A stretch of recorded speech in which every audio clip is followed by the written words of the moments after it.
Hello, my friends. It is so good to have you here tonight. Take a moment. Take a deep breath.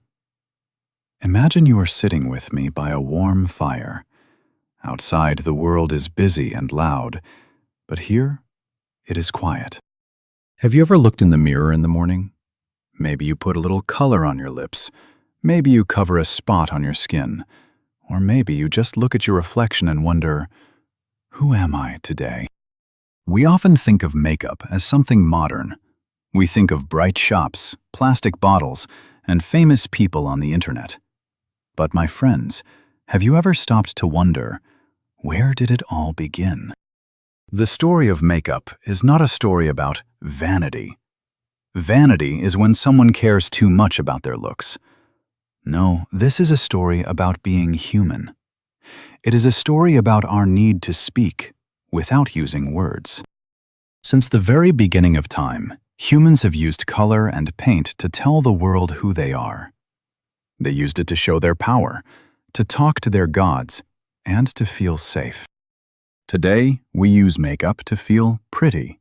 But for our ancestors, it was much more than that. It was a shield. It was a prayer. It was a way to belong to a group. So tonight, let's go back. Let's go far back into the mists of time. We are going to travel through thousands of years. We will see how a little bit of color changed the way we see ourselves. Let's begin our journey. Imagine a land of golden sand and a bright, burning sun. We are in ancient Egypt over 5,000 years ago. In Egypt, makeup was not just for women. Everyone used it. Rich people, poor people, men and women. Why? Because in Egypt, beauty was godly. If you looked clean and beautiful, you were closer to the gods. The most famous part of Egyptian makeup was kohl. Can you say that? Kohl. It was a dark, black powder. They used a small stick to put it around their eyes. Have you seen pictures of the famous Queen Cleopatra? Her eyes are always lined with deep, dark black. But kohl was not just for style. The Egyptian sun was very, very strong. The black powder helped protect their eyes from the bright light. It was like the first pair of sunglasses. It also kept away tiny insects and eye infections. So, it was medicine and fashion at the same time. Next to the Egyptians, in a place called Mesopotamia, what we now call Iraq, people were also very creative. They were the first to use lipstick. But it wasn't in a tube like today. They crushed beautiful semi-precious stones into a fine dust. They put this dust on their lips to make them sparkle. It was a sign of great wealth. To these ancient people, makeup was a bridge between the human world and the world of the spirits. When they painted their faces, they felt protected. They felt powerful. They weren't just putting on a face, they were showing their soul to the sun. Now, let's travel across the sea to ancient Greece.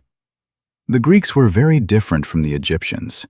They loved natural beauty. They believed that a healthy body was the most beautiful thing of all. In Greece, if you used too much makeup, people might think you were being dishonest. They liked a natural look. Women used a little bit of honey to keep their skin soft. They used crushed berries to give their cheeks a tiny bit of red color. It was very simple, very light. But then, we look at Rome. Oh, the Romans. Rome was a place of big buildings and big dreams. And for the Romans, makeup was a way to show how much money you had. Wealthy Roman women wanted skin that was as white as snow. Why? Because if your skin was white, it meant you did not have to work outside in the sun.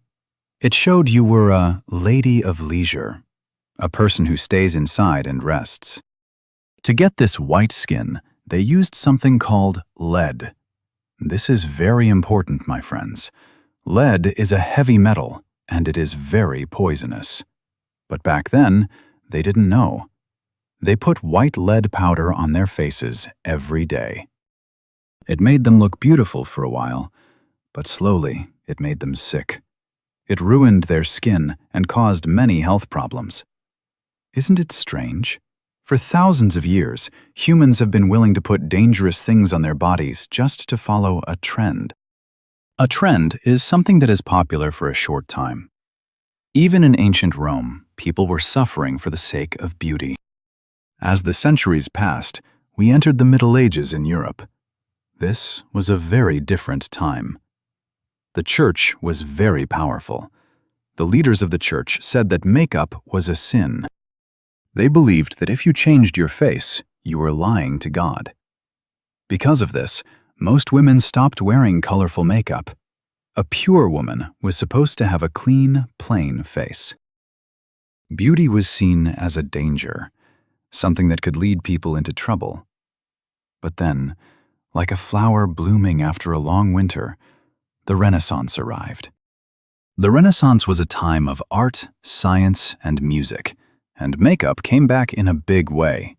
The most famous example was Queen Elizabeth I of England. She had a very famous look, a face that was painted perfectly white and hair that was bright red. During this time, people still used that dangerous white lead. They also used rouge. Rouge is a French word for red. They put this red powder on their cheeks and lips. The goal was to look like a porcelain doll, still, white, and perfect. But there was a dark side. Because they used lead, their skin would get scars. To hide the scars, they put on more lead. It was a sad circle. They were trying to reach an ideal, a perfect image that was almost impossible to keep. We move forward to the 1700s, the Georgian era. This was the time of more is more. People wore giant wigs made of horsehair. They put white powder on their hair and their faces. Even men wore makeup. It was a time of parties and theater. If you were rich, you wanted everyone to see it on your face. But then, the world changed again. In the 1800s, Queen Victoria became the leader of England. She was a very serious woman. She believed that makeup was vulgar. Vulgar means something that is low class or rude. She said that only actors or bad women wore makeup. For almost 60 years, makeup disappeared from public life. If a woman wanted to look pretty, she had to be a secret agent. She would pinch her cheeks to make them red. She would bite her lips to make the blood come to the surface. She had to pretend she was wearing nothing at all. This was the age of natural virtue. It shows us how much our clothes and our faces are tied to what society thinks is good or bad. Now, my friends, we reach a turning point. The year is 1900. Everything is about to change. Two big things happened. First, factories started to make makeup in jars and tubes. This made it cheaper and easier to buy. Second, and most importantly, the movies were born. Imagine sitting in a dark theater. For the first time, you see a woman's face on a giant screen. Her eyes are dark, her lips are shaped like a heart, and her skin looks perfect. These were the movie stars. Women all over the world looked at them and said, "I want to look like that." A man named Max Factor, a name you might still see today, started making makeup specifically for film stars. He created the first foundation to make skin look smooth under the bright lights. In the 1920s, the flapper girl became famous. These were young women who wanted to be free. They cut their hair short. They wore dark eyeliner and bright red lipstick. For them, makeup was a scream of freedom. It said, "I am modern. I am independent." Makeup was no longer a secret. It was a global business. Brands like Maybelline and Revlon started selling products to every woman, not just the rich. The modern era had begun. After the Second World War in the 1950s, the world wanted to feel pretty again after so much sadness. This was the era of glamour. Think of Marilyn Monroe, perfect red lips, a cat eye liner. This look was very feminine. It was about being a perfect housewife or a beautiful star. Makeup was a tool to look polished, which means neat and perfect. But then the 1960s arrived, the youth revolution. Young people didn't want to look like their mothers. They wanted to look like they came from outer space. They used bright colors, blue, green, and silver. They wore huge, fake eyelashes. Look at pictures of the model Twiggy. Her eyes look like large, beautiful flowers. In the 1970s, the punk movement used makeup to look scary or angry. They used black and neon colors to say, "I don't care what you think." You see, my friends, makeup became a language for rebellion. It wasn't just about being pretty anymore. It was about showing which tribe you belonged to. Are you a glamorous lady? Are you a space-age teen? Are you a punk rebel? Your face told the story. We move into the 1990s and the 2000s. The world became global. We started to learn from each other. We saw beauty secrets from Korea, from Brazil, from India. Today, we live in the age of the internet. We have social media. We have thousands of tutorials, videos that teach us how to do something. But something very beautiful is happening now. In the past, makeup had many rules. You must be white. You must be a woman. You must look natural. Today, those rules are breaking. We see people of all skin colors celebrating their unique beauty. We see men wearing makeup to express their artistic side. We see makeup that is bold and wild, like a painting on a canvas. We also care more about what is inside the bottle. Remember the poisonous lead from Rome? Today, we look for vegan and cruelty-free products. We want to be beautiful without hurting the planet or animals. Makeup has become an art form.